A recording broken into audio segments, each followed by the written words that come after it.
But we're going to be talking Everton for the next half an hour or so, and I'm delighted to say we're joined this week in the studio by Paul Crewe from Falcon Blues TV. Paul, it's been a while since we last spoke, but it's good to see you again. Yeah, it's good to see you, Paul. I think the last time I was here, we were talking about Sean Dyche, and yeah, things change, eh? They do. It's been a while, hasn't it? It really has. And of course, it is a huge weekend for Evertonians, the first ever Premier League game, and indeed Everton's first ever competitive game at the new Hill Dickinson Stadium tomorrow. History, Paul, is going to be made tomorrow at the start of what will be a new era for Everton Football Club. Yeah, very exciting. Very exciting. It's personally exciting for me. I did go to a test event a few months ago. I had to miss the Roma game, unfortunately, because I had appendicitis, which was just my luck. But I didn't miss the first competitive game, and I know everyone's excited and stuff, but I don't know whether it's the pessimistic side. I'm just touching wood, just don't lose. Yeah, it would be the most Everton thing to do, to lose the first game. I got to say though, the stadium, it is hugely impressive, isn't it? It's amazing. Everton don't get a lot of things right, but this they have done. And the infrastructure, everything around the bars, stuff like that, it's incredible. And look, I know people might give me stick for this, but you do have to give Farhad Moshiri a bit of a pat on the back for this, because he did get it done. I know he didn't do a lot of things right, but he did get this done. And I seen David Moyes saying in his press conference, they asked him, it's a bit sad that Bill Kenwright's not here to see this, because he was trying many times, whether it was the Kirby deal, King's Dock, which is not too far from us now. He was really trying to get us to a new ground, so it's a shame he's not there, but I'm sure he'll be there in spirit. Absolutely, I think you're right. And, there's been a lot of optimism at Everton with the new ownership, the new stadium, of course, the return of Moisey back in January as well. A lot of good things going on. But in terms of performances on the pitch, and we'll talk about tomorrow's game a little bit later, let's just reflect on what happened on Monday night. The season opener, that 1-0 defeat, of course, away at Leeds United. Two talking points, Paul. Obviously, one is the penalty decision, but two, Everton's overall performance on the night. And how do you assess what we saw from Everton as a whole on Monday? Well, I was there on Monday. I went to Ellen Road, and the one thing I will say is, obviously we've been unlucky with injuries, but everyone's unlucky with injuries. The one thing I will say is we had to play James Garner left back, and Jake O'Brien he's not a natural right back, so we didn't have any full backs. And in today's modern game, your centre backs get the ball, they're going to play it to the full backs. That was difficult for us, so that hindered us. I've seen people saying Leeds deserved to win. I don't really think they did. I thought it was a terrible game for both sides. It was a poor advert for the Premier League. Of course, Leeds were going to be on top for the first half an hour. It's the first game back in the top league. But I thought we sort of come into it a bit in the second half. Don't get me wrong, we were poor. We were very poor. I'm not saying we deserved to win, but to lose a game like that with that decision, what surprised me is it split people. That either it's not a penalty or it's definitely a penalty. From my opinion, if he doesn't try and block the ball, he's going to get called a bad defender. His arms are by his side, and Tarkowski is quoted as saying, he's gone up to the referee and says, if my arms are by my side, are you going to give that pen? He went, no. Now, this was Chris Kavanagh.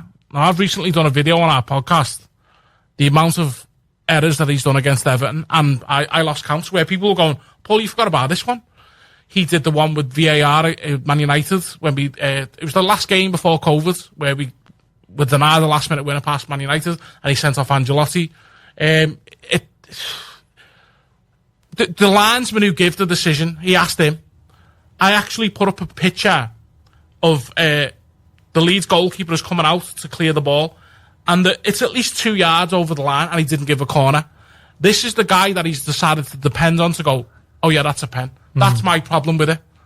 And you're right about, James Tarkowski, because after the game, he gave a very detailed and actually somewhat eloquent analysis of the situation with the penalty. And he believed that the penalty was going to be overturned because of what you said before with the conversation you had with the referee. But as you say, his arm was tucked very tightly into the side of his body. And I think it was Jake O'Brien who said after the game, what more could James Tarkowski have done to avoid that penalty decision? Yeah, well, for any of the listeners, if anyone's seen the 2021 Suicide Squad film, it's a DC film, there's a character whose arms can actually come off his body. That is the only thing James Tarkowski could have done. He's if you look at it, he's actually trying to put his arm behind his back. And look, don't get me wrong, also, I can see the other side of it. If I was an Everton fan and that was the other way, you'd go, oh, maybe I want a pen. But so it's one of those decisions, but this is the problem. The referees, the league, there's no clarification on the rules, and they are not consistent with it. So if we go back to Friday with Liverpool versus Bournemouth, Liverpool are going clean on through goal, and a Bournemouth defender just turns into Michael Jordan, decides to handball. They have a look and they say that's not handball. I'm defending Liverpool here, and I wouldn't normally do that. but these rules are just nuts. They are. You can't depend on them. And I actually liked what Moyes said yesterday in his press conference, where he was like, I'm sick of talking about it now, let's move on. And then he said, we've got the best refs in Europe. They really do a good job. I don't believe that, and I don't think he does. That's an Alex Ferguson trick, that. And I applaud him for doing so. Hopefully we'll get some decisions, but when people say, oh, you'll get a decision, sometimes you don't get it, you'll get one later on. How many times have Everton been on the wrong, the wrong side of these decisions? And it's something that's not going to go away, is it, sadly? And, I'm sure there'll be many more occasions this season when we're talking about VAR decisions being made. But I think potentially, Paul, what is a bigger concern for Evertonians was, as you say, the performance on the night. Because Everton, they just weren't good enough, were they? But ultimately, you've got to put that down to the fact that it is a very threadbare squad right now. And, there is a rebuilding of the squad going on. That even David Moyes has said is the biggest rebuild of a squad in his managerial career. Yeah, no, and I can believe that because of the amount of players who left the club. And let's be honest, we've had a lot of dead wood at Everton for a few years. And in fairness, I am happy with the players we've brought in. I'm also happy that we're not panicking and we're not overspending. Dewsbury all looks like a good player. The players we've brought in, they look good. And I'm glad that they're not going to waste money. And I'm glad that, when I see people online going, oh, just pay the money, pay the other $5 million. This is the mistakes we've made over the years and why we were in financial fair play problems. Jack Grealish on loan, 100 million player 3 years ago. And I appreciate the fact that he's, been quoted as saying, when I heard Everton were interested and I spoke to the manager, I went, yeah, I want to go. That's the type of players I want at Everton. I don't want the likes of, players who were digging their heels in and going, I want to wait for a European club to come in, because what are you going to get out of them? I mean, I'll go on to the other side again. Why do you want a player like Isaac? For someone who's acting like that, and I just think that's a bad apple in the camp, and you don't need it. And I know David Moyes has been talking about the fact that it's been very difficult for Everton to attract players this summer. They've got the money to spend, but they just can't spend it. And I just wonder, do you believe what Moyes has said, that, recent relegation battles for Everton, and also the possibility that clearly there won't be any European football, maybe at the end of this season, we don't know that for sure, but could those be reasons why maybe players are not wanting to go to Everton? It could be, but also on the other side of it, Newcastle have struggled to get players in, and they're in the Champions League, So I think it's down to the way the market is, the agents. I mean, look, I know the Diblin deal is getting done by the looks of it, but originally when they were Southampton are quoting 42 million, 45 million. What I always say is, Eze's gone for 60 odd, Elanga went to Newcastle for 50. They've been in the league and done it for years. This Diblin has done it 32 games. So I'm a bit concerned there where I'm going, look, I'm not saying he's not got potential. I'm not saying that. But what I'm saying is, let's not get our pants pulled down by some of these clubs now. And in terms of what needs to happen then, in terms of signings coming in, because I know after the 3-0 defeat by Bournemouth, Moyes said that he wants at least 6 new signings this window. And yes, we've seen some new players. We've seen Jack Grealish come in as well. But, a left back, a right back, a good centre mid, centre forward. What do you want to see happen? Well, how long have you got, Paul? No, look, I get it. It's hard to do, obviously get these players in on time. I'd like to see another right back in, definitely. We need another right winger because we haven't got a natural right winger. I'd also like to see another striker because Beto's done well last season, but would I bank on him? I wouldn't. Barry is 22, And from what I'm reading is they don't think he's the finished article. I'm a bit gutted we didn't go for Callum Wilson, who's at West Ham, because he's on real short wages, a pay-as-you-play deal. And if we get another striker in, let Chimiti go out on loan. I would like to see another centre-mid come in as well. I'm confident we'll get deals done before the window's done. But it's the same story with Everton. I don't know why anyone's surprised. They always wait sort of to like the last day of the window. I don't know whether they're just cheap on wages, but I think what is significant about that, though, Paul, is it robs, the squad that opportunity to play together in pre-season and to gel and to get to know each other. And I think, as I think, again, Moisey alluded to the fact, when you sign players late in the window, you end up playing catch-up, don't you? Definitely. With arrivals coming late and, Moisey not being able to embed those players into the style of play that he wants those players to play. Definitely. And this is, like I said, the same old story.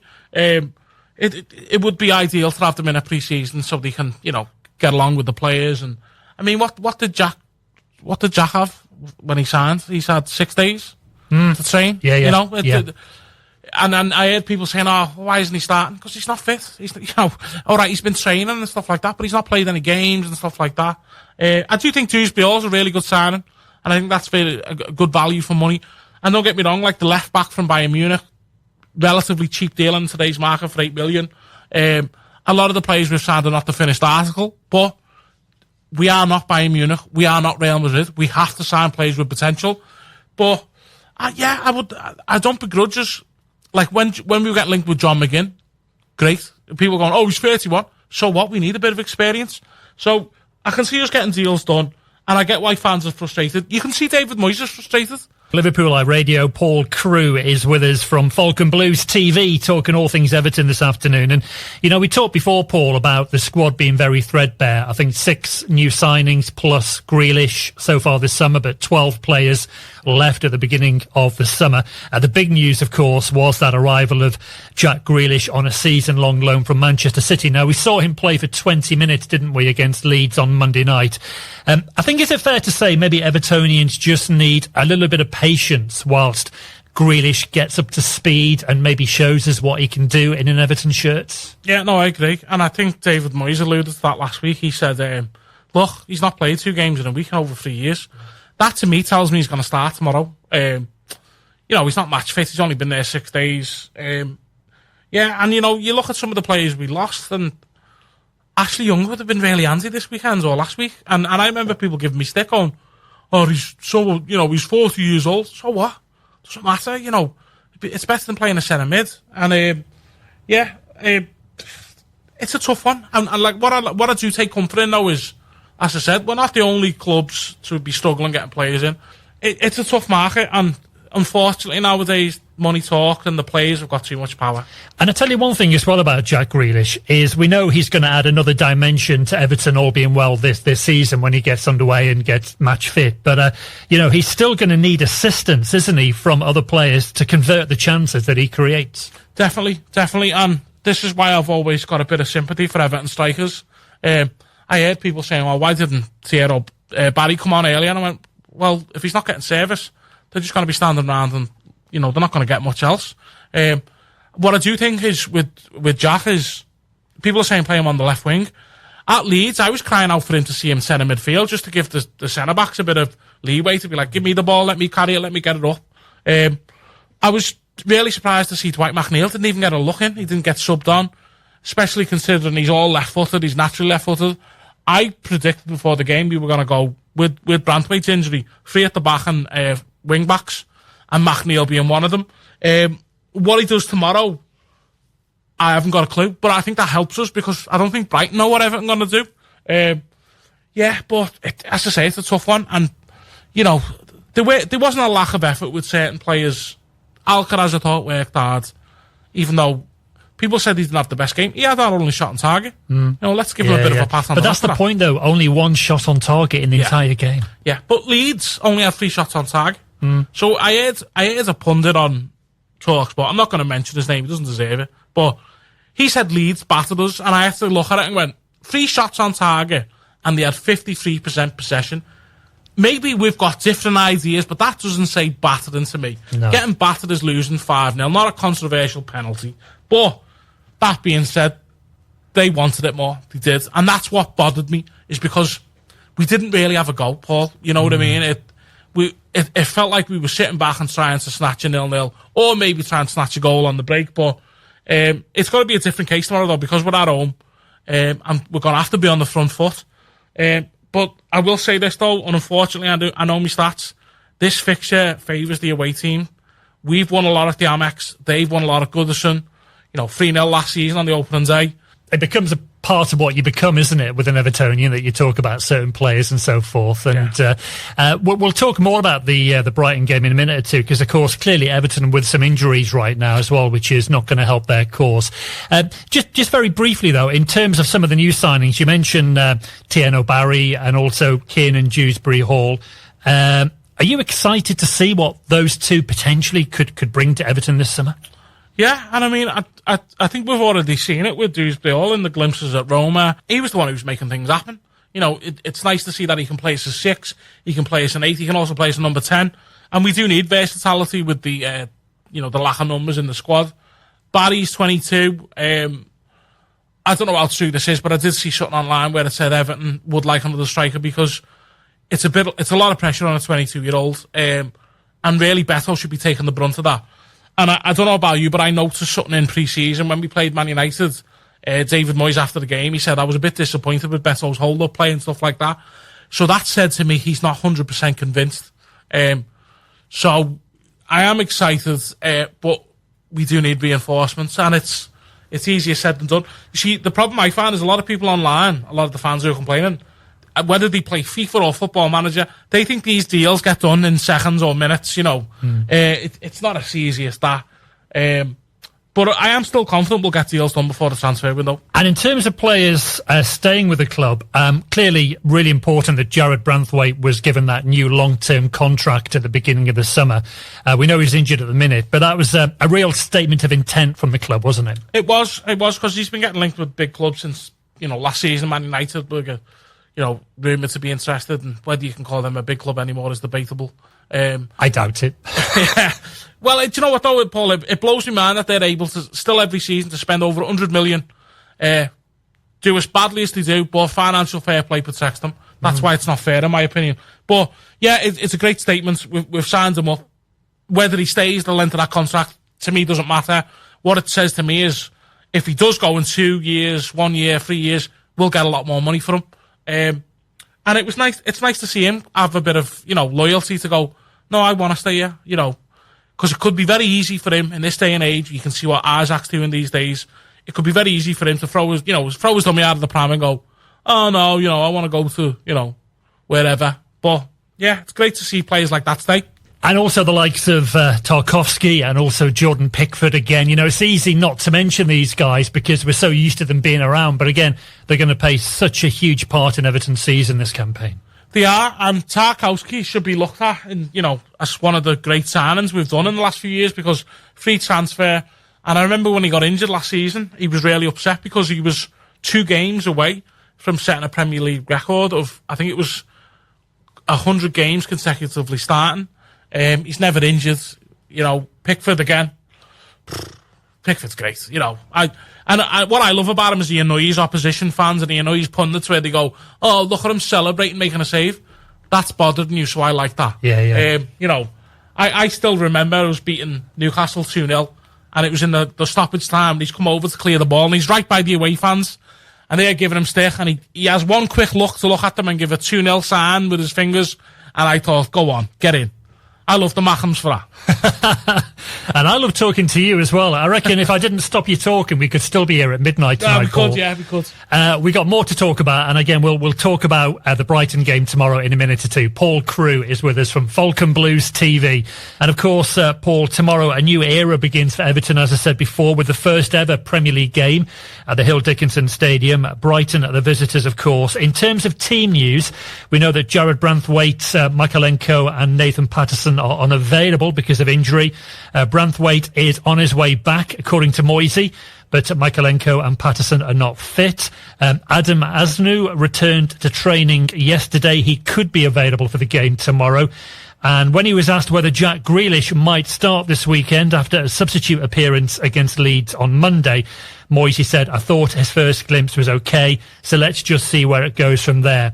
I guess, Paul, after losing at Leeds on Monday night, all eyes are going to be on Everton's first Premier League game at the new stadium tomorrow. How much pressure do you think that there will be on Everton to get a result tomorrow? Massive, especially Moyes. You know, I mean, if I was Brighton, I'd be made up to be that first team coming here. I'd just be like, sit back, try and quiet the fans.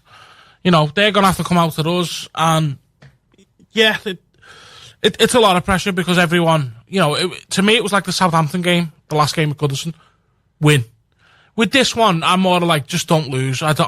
It would be so Everton of Everton to just lose the first game at the new ground. But, yeah, just don't lose. That's what I'm saying. Because, look, I'll be honest, I know I'm very positive sometimes with Everton, but I'm going to sit on the fence. I think it's going to be 1-1. And in terms of the pressure that Everton will face, as I say, to win their first game at the new stadium, you know, Moisey, he made a great point. He was asked about this in the press conference, and he said, look, when I came to Everton, there was pressure to stay in the Premier League. Yeah. There was then pressure to win the last ever game at Goodison Park. Last derby. Yeah, that's it, the last Merseyside derby. Now there is pressure to win the first game at the new stadium. He says, you know, you can always put pressure on things. It's the way life is.